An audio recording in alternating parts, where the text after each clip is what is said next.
All right. So we had so much fun in the morning that we're going to repeat it again. Thanks for being back on time. So I said it just before we break for lunch. The RFI has been extended until June 10th. It's posted on our website. But please don't wait until June 9th to give us the info. The sooner we get, the better time we have to process it, and the sooner we can give you a draft plan back to look at that. I don't want to take any more time. I want to introduce the moderator for the next panel. Dan Chenok is with, Dan is the Executive Director for Center for the Business of Government at IBM Global Business Services. Dan is going to run the panel. Dan, do you want to come up? And then, yeah. Do you want me to introduce the panel, or you will do that? I think, yeah, okay. So the panel this afternoon is going to discuss about federal government needs, challenges, roles in developing standards for the AI. So take it away. Well, thanks, Ellen, and good afternoon, everybody. Hope you all had a good lunch. We're very happy to be continuing what was such a vigorous conversation this morning, starting off with a terrific panel session that talked about promoting innovation, talked about open source, talked about developing use cases that can inform standards, and I think we'll pick right back up on the very rich discussion that occurred in the breakout sessions and briefed out just before lunch. So as Ellen said, I am the Executive Director of the Center for the Business of Government. How are we doing now? All right. Could you hear me in the back before? All right. Well, I just said great things about the morning, so that's basically it. And we're going to pick right back up. We're going to have a terrific panel. My center at IBM is essentially a research organization, kind of a think tank in the company. It's separate and independent from the business. We work with government leaders around the world and academics who write reports for us on topics of interest to government, both in the technology, management, innovation space, and a variety of other topics. We have a program of work that a number of folks in this room have contributed to, working with the Partnership for Public Service, where we've brought in a number of government leaders from mostly federal, but some state and local and some international, talking about sort of government implementation of artificial intelligence. Who are the early innovators? What are the use cases? We have a report called More Than Meets AI, which we put out last week, catchy title. We're going to be putting out a second report on that series again at the end of July, so be on the lookout for that. And that's helped kind of set the stage that we shared with NIST and with Ellen and her team around some of the government sort of first steps in sort of moving forward on implementation. I should note that it's great to be back here at NIST. I was for 6 years chair of the Information Security and Privacy Advisory Board, the NIST FACA committee that works with OMB and Congress on cybersecurity, so it's always great to come back and work with NIST in any capacity. I have the great honor of introducing a tremendous panel, and I'm going to start all the way on the right and then move this way. So John White. John is the Deputy National Coordinator for Health Information Technology at HHS. Next to John is Tim Klein. Tim is the Director of Technology Policy and Outreach at the Office of the Assistant Secretary for Research and Technology at the U.S. Department of Transportation. Next to Tim is Bakul Patel. Bakul is the Director of the Division of Digital Health at FDA at HHS. And finally, next to me, an IBM colleague, Rob High. Rob is an IBM Fellow and the Vice President and Chief Technology Officer of IBM's Cloud and Cognitive Software Division. So to get started, I thought it would be good to kind of hear from the panel about their perspective. And it's interesting, there's sort of a nice synergy of this panel, because this morning you started out with an industry perspective panel and you had a government expert on the panel, Lynn Parker. And now we have a government perspective and then an industry expert that we'll hear from as well. So compliments to NIST for the synergy there. Why don't we start with John? And John, if you could just sort of talk about your role and your connection with AI in your current work. All right. Hey, everybody. I am at a part of the Department of Health and Human Services that deals with electronic health records. So just to be clear, up here from HHS, Bakul is the powerful one. I am just the pretty face. Okay?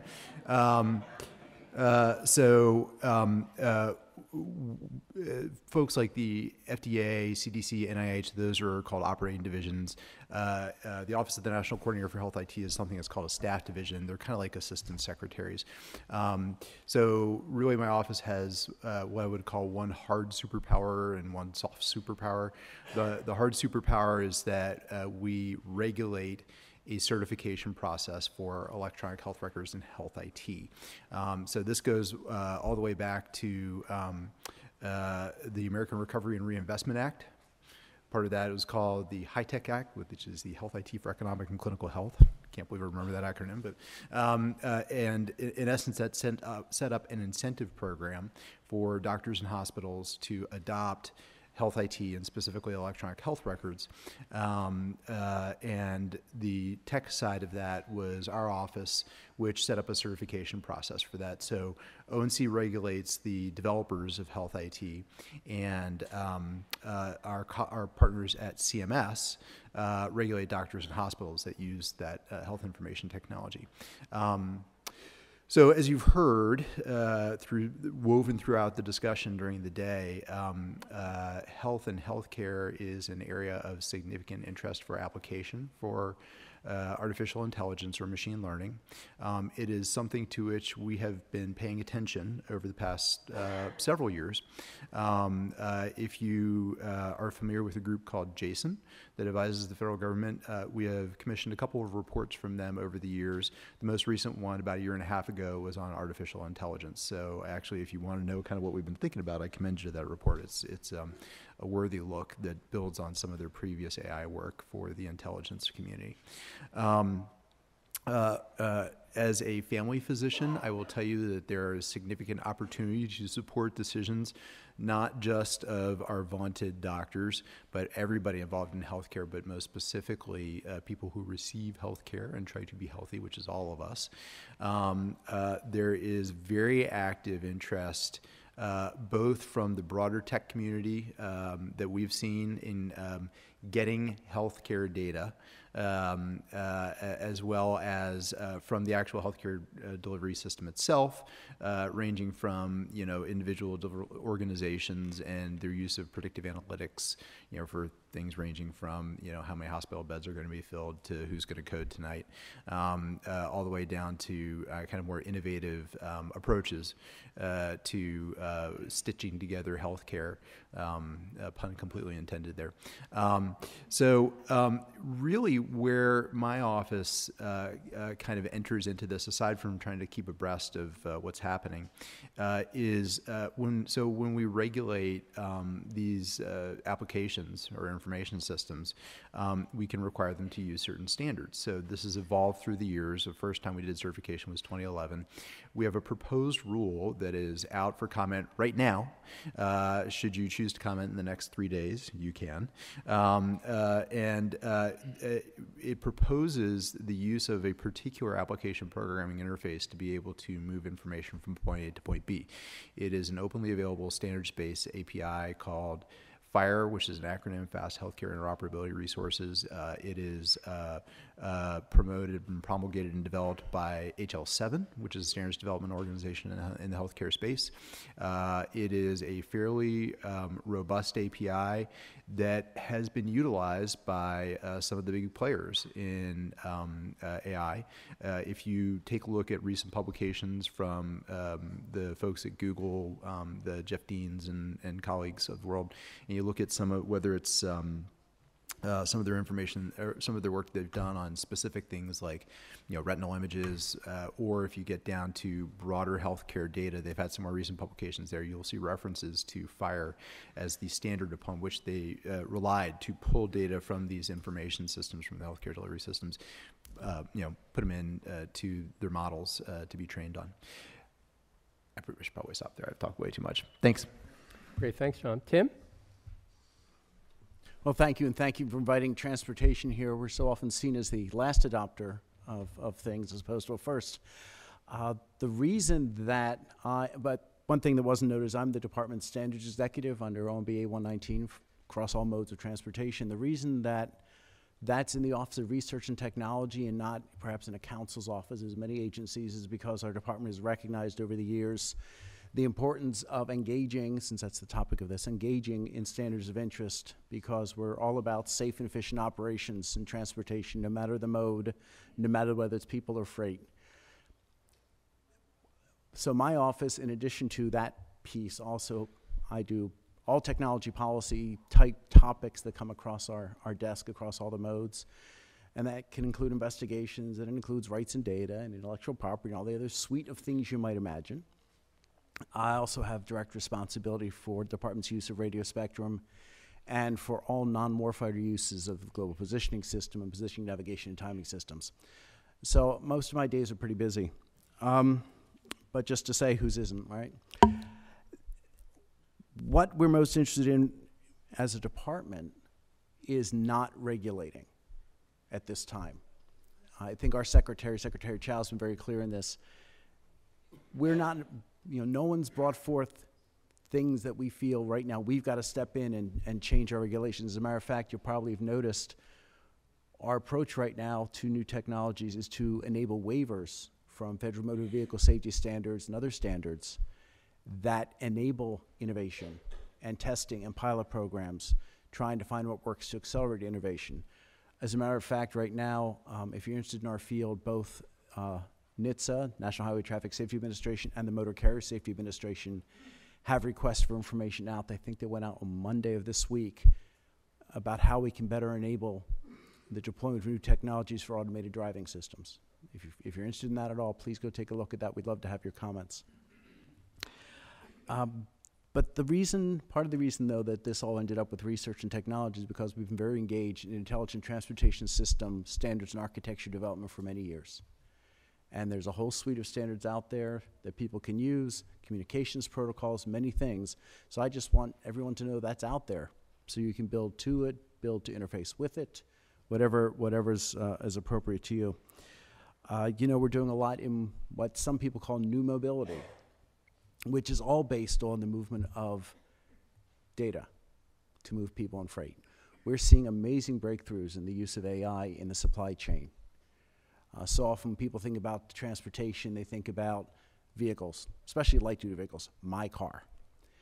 Whereas so much of what we do is move freight by many modes, and the ability to move that data in a secure fashion to make the most efficient and safe operations is huge.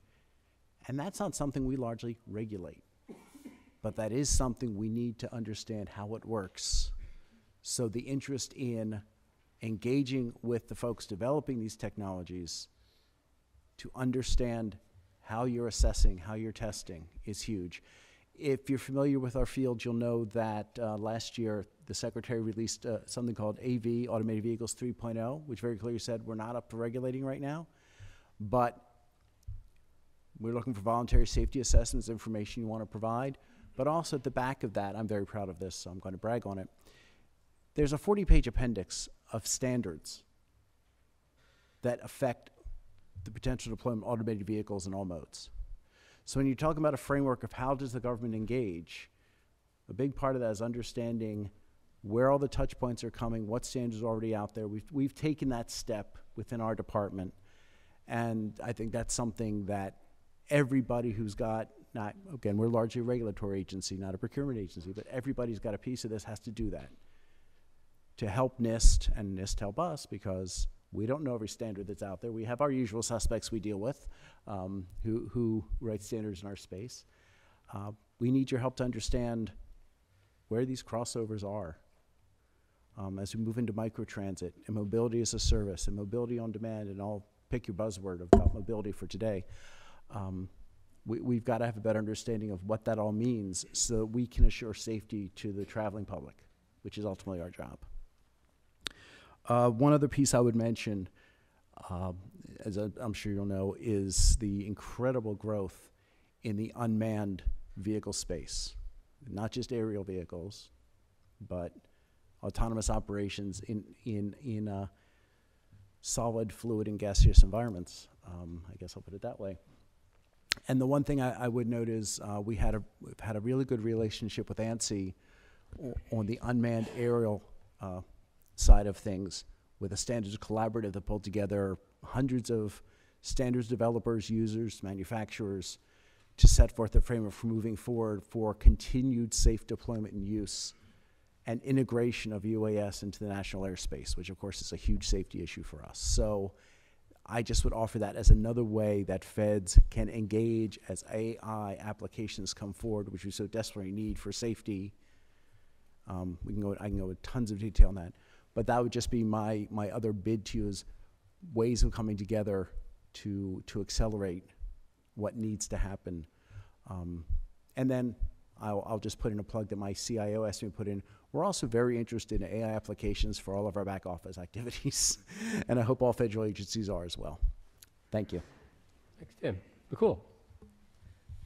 Thank you for having me as well. And as John alluded to and Tim alluded to, I think our primary focus at FDA, that's where I'm from, is about safety. And let me talk about a little bit about what sort of my group does and sort of where I sit in the big FDA that we have, which sort of regulates food, drugs, medical devices. So my group actually sits in the Center for Devices, which is the medical devices group.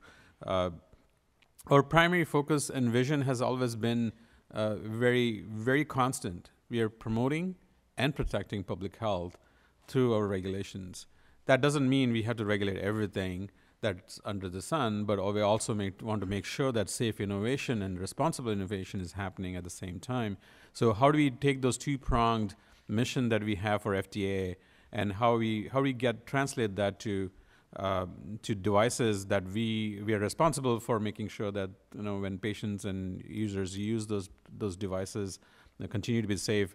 And when it comes to software, just pure software, is something that we've been also exploring. Is there's some interesting opportunities to do unique and reimagining how we look forward to providing a right level of oversight that is not overly burdensome, both for us and for the industry, so that innovation can happen.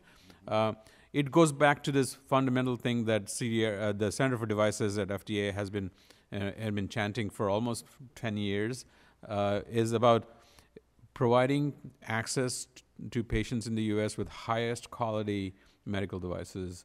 That includes software and other emerging technologies. So I'm responsible for the last part of software and emerging technologies, where you can see the intersection that we have and the collaborations that we have with ONC, with electronic health records, because that's a source of information. But I'm also charged with the group to look at how we can reimagine, and you can see the publications that we have going on and the projects we have going on is looking at a very different way of aligning regulations and oversight towards how products are actually being made and deployed and used. So, and I've been using this for a while.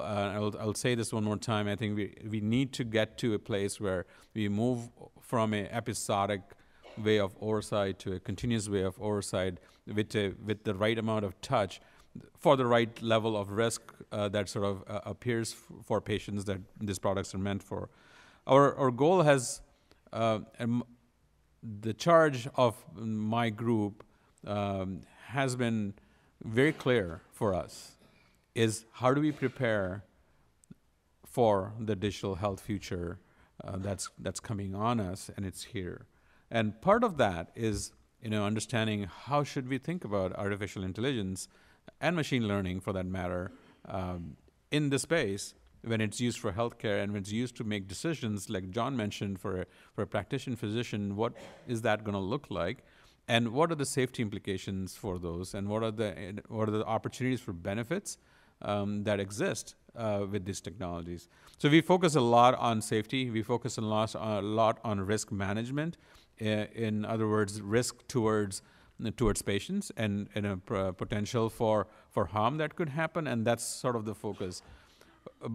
We also want to make sure that we are not removing from the equation the benefits part, and that's something we have been sort of trying to understand and going towards a place where we are always looking at the benefits of having certain technologies in place while we calculate the risk on this product. So there's actually a balance and a pragmatic approach towards how we approach oversight in general. So with that, I'm going to stop there, and we can probably get down into details. But for folks who are, have not been tired of commenting to federal documents, we have a document out there as well on machine learning from FDA. We just put it out about 60 days ago. It's about to end on June 3rd. We'll appreciate comments on that. So it's not a long paper. It's basically a very high-level discussion paper, which basically talks about the concept of moving away from an episodic way of oversight to a continuous way of oversight, which actually begs a lot for standards. And I'll say one thing is we have a very close relationship with NIST. We already work with NIST on cyber. We already have worked on the health IT end of the world as well. And this is just another opportunity where we can learn, not just being in the silo of healthcare, but also learn from other sectors like transportation and other areas that have been sort of foraying into this field for a long time. So how do we create a standard for the nation that can then be customized or used in other modalities? So with that, I'll hand back. Thanks, Bakul. 3 interesting perspectives from government. Rob, where do you see this coming from the industry side? Which? Your role. Your role. We covered a lot here. Yes. So look, standards are, I always have this sort of dual view of standards. We, within the industry, I believe, are at a very early stage in the evolution of AI technologies. And so I kind of appreciated some of the comments about not over-regulating and not over-constricting the innovations that need to happen here in this space too soon. If I were to characterize what I think is happening in the industry, I can sort of separate the here and now from what is going to continue to happen, meaning if you really kind of look at the vast majority, 90% perhaps, of all the applications of AI today, they've largely been around recognition tasks, visual recognition, speech recognition, knowledge recognition, language recognition. These are all kind of recognition tasks. And while those are important, that space by itself is continuing to evolve. The algorithms that are being invented for making those tasks both more efficient, be able to learn with less data, to be able to employ various mechanisms of federated training to increase their accuracy. All of those are advancing rapidly. There's a lot of research still to be done in this space. But what that leaves out then is all of the other things that we think AI needs to be able to do to be effectively useful to humans. I often make the point that AIs are about amplifying human cognition. And when you think about it that way, what you begin to realize is that it's not enough simply to help people recognize things. That's obviously a foundational skill, but to be able to reason about problems, to be able to extrapolate, to be able to abstract, to be able to help guide humans towards where the real issues are that they need to be paying their attention to, are all aspects of AI that I think have yet to really be developed and invented.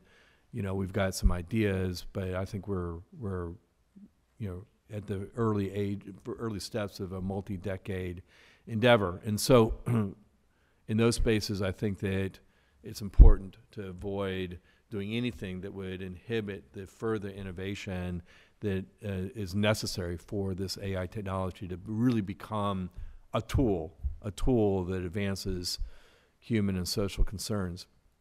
That said, the other side of standards is about helping protect and maintain our security and safety, and I heard those words used here, so I appreciate that too. I think even in its current state, there are many examples of where having established standards for resolving any particular or any potential ambiguity in this space becomes quite important.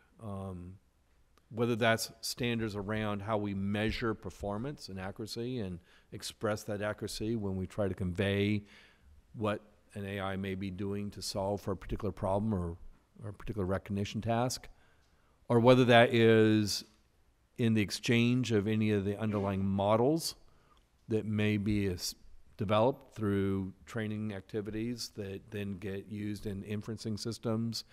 You know, you could imagine many cases where we're already using AIs to help facilitate making decisions. If those decisions could have been made incorrectly only because somebody picked up a model, encoded in a particular way, and made assumptions about that format or the semantics of that model and now applied it to a different situation that that model perhaps wasn't originally created for, that could easily create an incorrect decision. And that sort of situation, when it affects our safety and security, I think is something that is worth spending some time on now. But there's many other things that we simply don't understand. You know, we talk about trust and transparency of AI. We talk about recognizing bias that may develop within an AI-based system or machine learning-based system. You know, these are things that we have some sense of, but I won't say that we're anywhere near to the point where we've got enough of a handle to assert a standard in that space. So personally, I think that we need to have some, but not too many. Thanks, Rob. So you took us into sort of the first set of question topics, which are around the current tools and uses of AI in the agencies and that you're seeing sort of as you see it from industry. So for the panel, talk about a couple of cases, use cases where your agency is working in this space, tools that can help inform the development of a future standard. Anybody? Floor's open.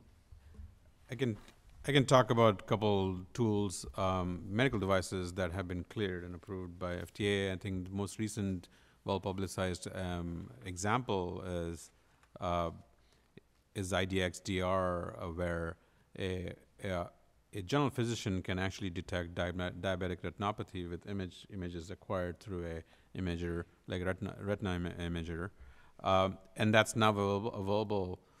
That used to be available only in a specialist office. Now it can be available in a general practitioner's office, and that's sort of when I talked about access earlier to patients, and that's the access we are trying to provide, that spread of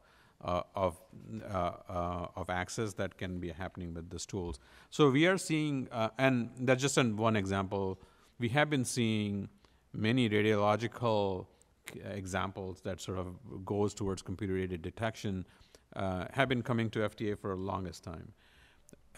What we haven't seen is the continuously adapting models that are sort of on the forefront or that are about to come to us, and how to think about them as what oversight level we should have, and what assurances we should have, what standards we should look for, and what kind of validation should be thought about when somebody is going to use that product as it learns and evolves in its environment. So those are the kind of things that we are sort of pondering as we think about examples.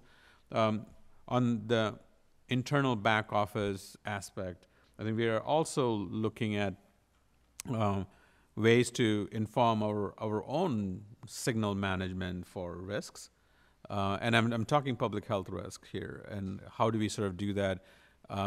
We don't have a very robust, we have humans right now with, as intelligence to find those signals and to the mechanisms that we collect, but I think we are looking at ways to sort of enhance that and use tools and technologies to explore that.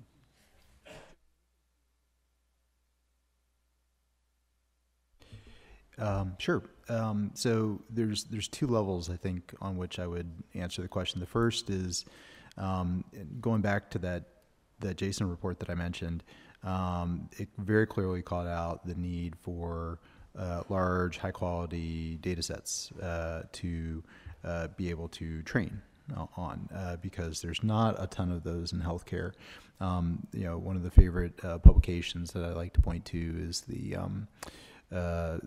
retinal image. There was a last year and a half, 2 years ago, retinal image study that I think Mark DePristo was involved with. And in essence, in order to pull together the data set, they got, 100,000 retinal images, and they spent a lot of money getting 7 ophthalmologists to read every one of those images, and then they took the aggregate of their opinions, and they differ, right? Because doctors will come to different diagnoses basically sometimes, but based on that aggregated data set, the algorithm was trained to be better than any one of those ophthalmologists, and they 2 or 3 of them sometimes to get put together. So the main idea there is that you've got to have large, high-quality data sets to be able to train your algorithms to be able to do things. So I mentioned the FIRE work that ONC has been doing and advancing, and that's in 2015, we required an application programming interface access to people's health information, which includes things like authorization. It's not just moving your data. Don't worry, you've got to be able to authorize it. But the industry at the time said, don't make us use a specific standard yet. We're still working on coalescing around that. And in fact, they did. We gave them 3 years. They came together. They've all decided that FIRE is the way to go. And so that's what we've been pushing. I mentioned some of the private sector work that's been happening. Across the way, NIH has become very interested in a standardized approach to access health information. You all may have heard about the Precision Medicine Initiative or the All of Us Research Initiative. That is using FIRE-based access to participants' health information to populate the database that they've been building. But on a more significant level, there's been substantial talk at the level of the director of NIH and the institute directors to pull together these diverse data sets that NIH funds, right? $30 billion a year in research funding in the healthcare space, and to make those, take those data sets and to unlock them from where they are, bring them into NIH using FIRE as the transport, and then be able to start pulling together big data analysis initiatives. So that's particularly exciting, and it's why we feel like we're riding a good horse down the track on FIRE. That's the standard side of things, or the data standard side of things. We would be horribly remiss in healthcare to neglect the policy side of things. Okay, which is, this is your data, right? This is your HIV status and your weight and your all sorts of other things that you don't want out there, right? Not necessarily. Maybe in aggregated form it's fine, but you've got to really be intentional about sharing some of this very private information about yourself. And here we fall back to at this point, 20-year-old law or more, HIPAA, and the individual right of access that law establishes, that you all have an individual right of access to your health data, but also provides protections around sharing it indiscriminately. So we've been working very closely with another HHS staff division, the Office of Civil Rights, who administers HIPAA, and really updating their guidance. We've been doing it for several years, and it continues on apace in the brave new world. What does that mean? When HIPAA was passed in 94, 5, 6, it meant one thing, but now in not just electronic access, but on an automated, population-wide scale, what does that mean? Both for individuals to ensure that you have the right to access, but then you become the intermediator of how your information is shared. So if you want to participate in a research initiative that is training a really powerful algorithm, you can choose to share your information if you want to. But what are the policies around that? What does the research initiative have to make clear to you about your data and the conditions under which it's used? The All of Us initiative actually has been really forward-looking in that respect. But then for what are called covered entities, so people who have health information that's protected, like doctors or offices or hospitals, what are the conditions under which they don't have to have, my permission to share my information? And right now, this is currently known as treatment, payment, and operations, which can be a fairly broad swath of things. But what are the terms under which data can be shared for those purposes? A term that I will throw out at you to consider as you're thinking about standards is a term that I started using at this point 13 years ago, maybe. And the term is data steward. And the idea there is that when you're talking about digital data, I always get this question, who owns the data? Do you own the data? Do I own it?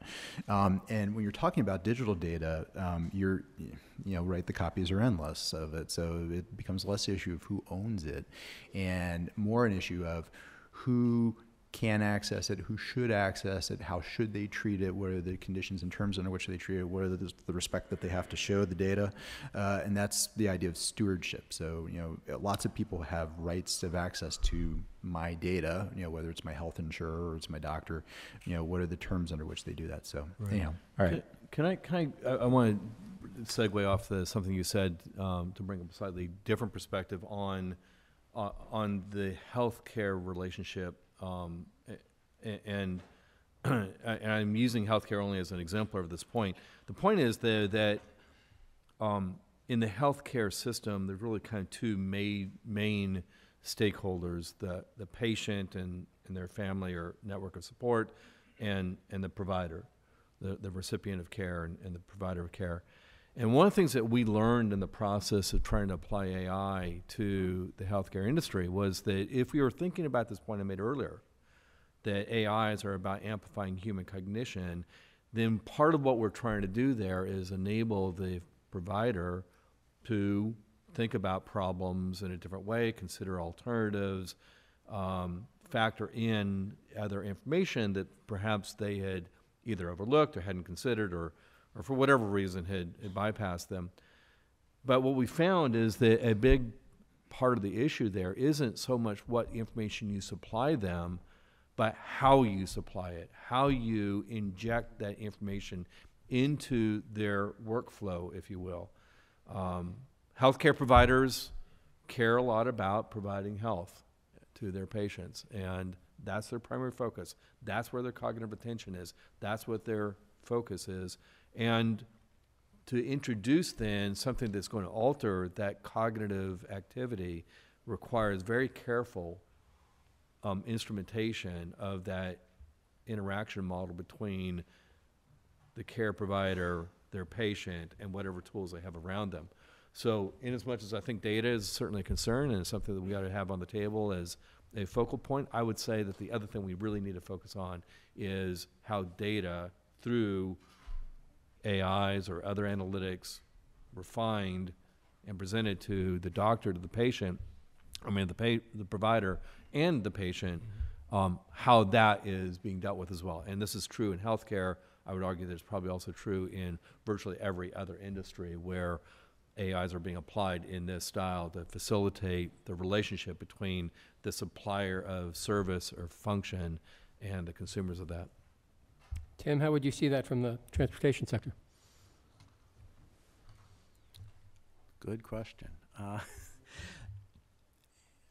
Let me just start by saying it won't surprise anyone that in our world, the aviation sector is well ahead of all the other surface modes of transportation in deploying AI tools in the managed national airspace. You can just imagine all the data that has to move is cataloged, is analyzed for NAS planning, management, emergency response. There are already a number of tools that have been built in. They've come out as guidance, and they'll probably be the first sets of actual standards that come out in AI use in transportation are going to come out of aviation. We are looking at that model for the surface modes. The challenge, of course, there is we, the government, actually own and operate the national airspace. We do not own or operate the roads, the rails, any other thing. So it's a good construct, but it's not. There's no fence around it. You know, that is, we are the ultimate open system. You can put anything on a road just about, you know. So it's a different approach. But some things we are doing, getting our toe in the water. And our folks, the Federal Highway Administration, Federal Railway Administration, have been using computer vision tools, going back to what you're saying about enhancing our understanding and better recognition to recognize driver behaviors that lead to accidents better than we have before. We've come so far in that. Again, over at the FAA, they're now using natural language processing tools to give real-time warnings of runway incursions. You all know what a runway incursion is? It's when someone drives on an active runway that shouldn't be there, be it an aircraft, a piece of ground support equipment, or the guy who just busted the gate down at the far end and is driving his Ford Torino, you know, right down the middle of the runway. So we're on that leading edge, starting to understand how we can learn better for our operations. That's a long way from standards. Like I said, aviation's there first, probably before the rest of them. But the other place we're starting to see this, and this gets back to who do you share data with and how's the trust in the data, is in the maritime sector.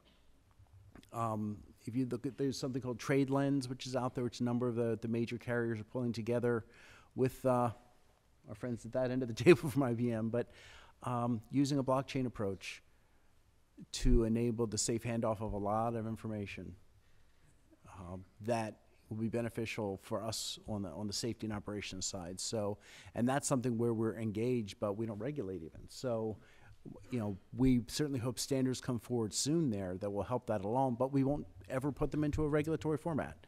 And that's something I just want to emphasize here, is whenever I walk into a room, it's like, there's the regulator.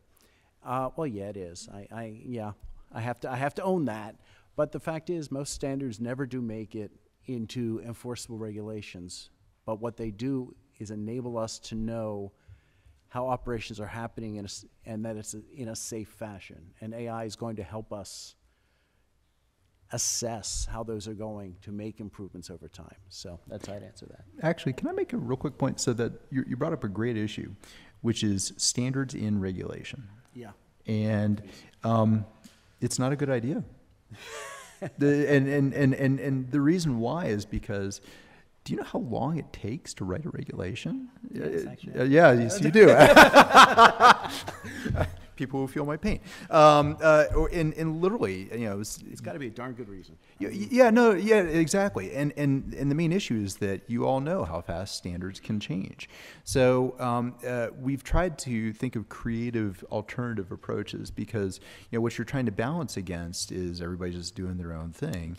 And the problem is healthcare really is like herding cats, except they're like really wealthy and arrogant cats.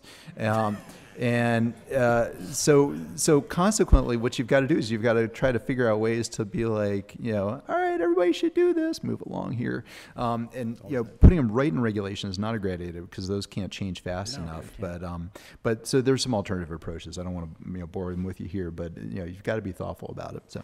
Well, you're right, and I'll just say that's why we've made a commitment as a department moving forward, and this goes back several years to moving towards performance-based standards so that you have a lot of opportunities for innovation of how you get to the braking distance.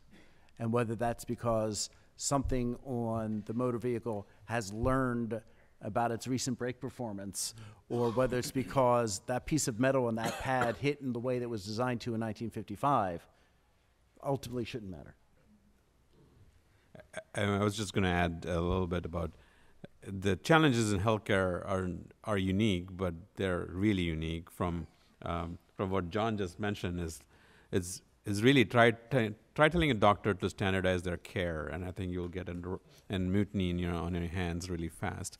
But I think standards are also a way to think about leveling the playing field for people. So that's one perspective. The second perspective I would add to that is, you don't have to reinvent the wheel every time somebody sort of wants to bring something to the market. And I think to us, we have used that as a lever at FDA to say, we recognize a standard, it meets the needs for the regulations, hence, if you meet a standard, it's a good thing. And that automatically lowers the burden on the people doing it. So I think we look at standards as an enabler for us to start relying on things, behaviors and methods that people can actually follow, that's created by the people who are making it. And that makes a lot of sense for us. And then if we are on the same page of the standards, then it becomes a really easier job for us relatively for having that oversight. So just a last question on this topic before we go to questions from the audience. Thinking about NIST's goal in terms of developing a plan for standards, we've talked about sector-specific and also some kind of general standards in terms of, let's say, safety and security. Should NIST think about one or the other as an entry point as they're developing data sets and evaluation protocols to sort of lead into that, recognizing that they're not there yet, but sort of preparing for the future? Should it be a government-wide approach, or should they really think about sector-specific type approaches? I'll speak to that for a second. I have a bias on that, so I'll just go for it. So do I. I'm sure everybody does. I would prefer a horizontal standard that cuts across all sectors. I would start with that, because that gets us off from a really good starting point. But I would also supplement that with saying that let's use an example case to test that horizontal standard, and we pick the easiest one so they can get off the ground. Whatever the easiest one is, I'm sure there's not so easy ones out there. But I think that's how I would think about it, because I think then you start telling people, this is the common rules of the road, and here's how you can instantiate it, and then you let many of those happen. That's how I think about it.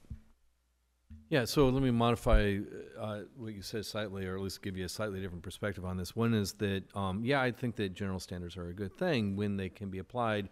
General standards, I think, have the benefit of creating economic efficiencies. I think, for example, of the electrical outlet as a standard, that opened up a tremendous amount of economic efficiencies, because at that point we could all begin to exchange the kinds of devices we wanted to plug into the electrical outlet. On the other hand, they can also be inhibiting when it comes to innovations. And so on the side of standards that are about trying to provide economic efficiency, I would claim that the AI industry is not at a point yet where it can benefit very much from a general standard. There may be a few, very small number of general standards that the industry can benefit, and one of them being in the area of metrics. How do we go about measuring these AI systems, both in terms of accuracy, performance, training sets, bias detection, et cetera. On the other hand, I think standards also have a role in ensuring security and safety. And in those cases, I believe that the AIs that we see being employed today need to be measured against a set of standards that whose standard of security and safety is very specific to particular use cases. I think that the measure of safety and security in the context of healthcare, in public transportation, especially around flight controls as an example, in certain categories where the decisions that may be enhanced through an AI are potentially life-threatening or may affect our safety and security, those are places where we need to be very precise. Anything else, I would generally, the general stuff, I don't know that the industry is ready for it.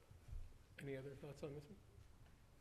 I just wanted to concur that I think before standards, there has to be some way of accrediting, certifying, or some test protocols that people agree to, and that tends to be very sector specific because it's built on your existing infrastructure, your existing frameworks, whatever it might be.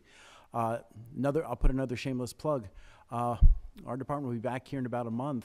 We are co-sponsoring with NIST a workshop on how do we measure automated driving systems.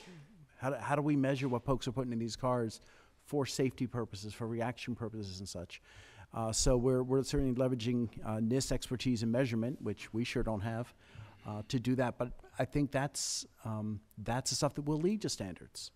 And I'm just saying, so we're nowhere near, you're right, we're nowhere near the general standards. If we can get to some good rough measurements and say, here's what it's got to do, I think that's a good first step. Yeah, so we have worked with NIST for a long time, since the inception of ONC, really. So welcome their leadership and their expertise broadly.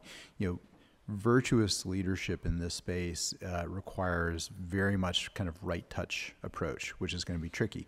All these different agencies, all these different administrations, they all have different authorities, right? It's somebody's job to set that standard that is not NIST. In other cases, it's nobody's job.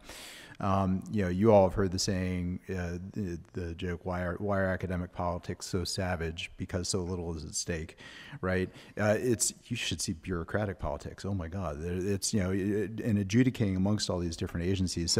So it entails a lot of knowledge and information gathering and monitoring that can require a lot of people hours and effort to put together. But I think it's a job that's needed.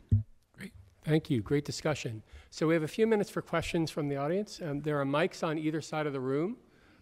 Please come and please keep your question short since we have just a little bit of time, but do identify yourself. And we'll get started with the first person getting to the mic, which is on my left. All right, the winner. Jared Brown from the Future of Life Institute, and we're talking a lot about federal government, but we haven't mentioned much about the state government. And historically, the state has had a huge role in regulating the quality of an operator of a vehicle and the quality of a doctor through medical licensing. And so I'm curious if you've thought, like with AI potentially becoming the quote operator, the driver, or AI becoming the doctor that prescribes and diagnosis, is if you're shifting that responsibility for standards and regulatory development to the federal level or retaining it at the state.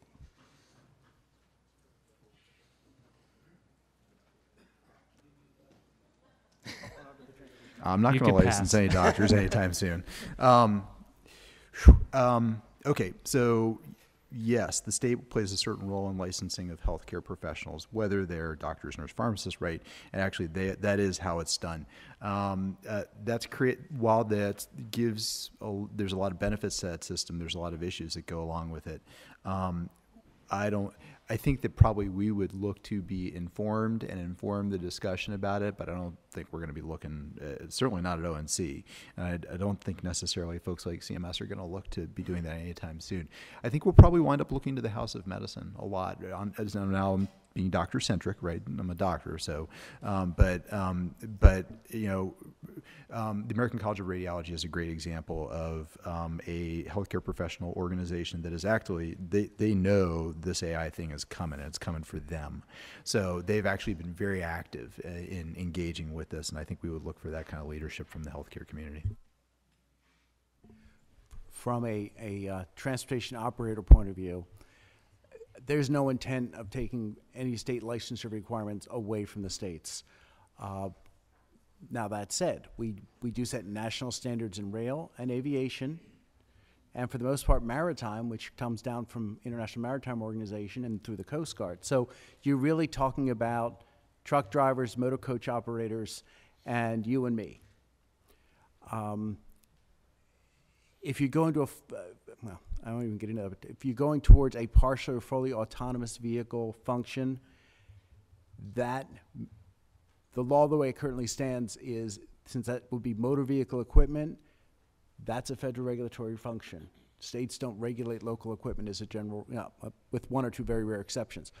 But the ability to pass a test, to operate a vehicle that has now this equipment, we're in close discussions with the Association of Motor Vehicle Administrators saying, how do you guys want to approach this going forward?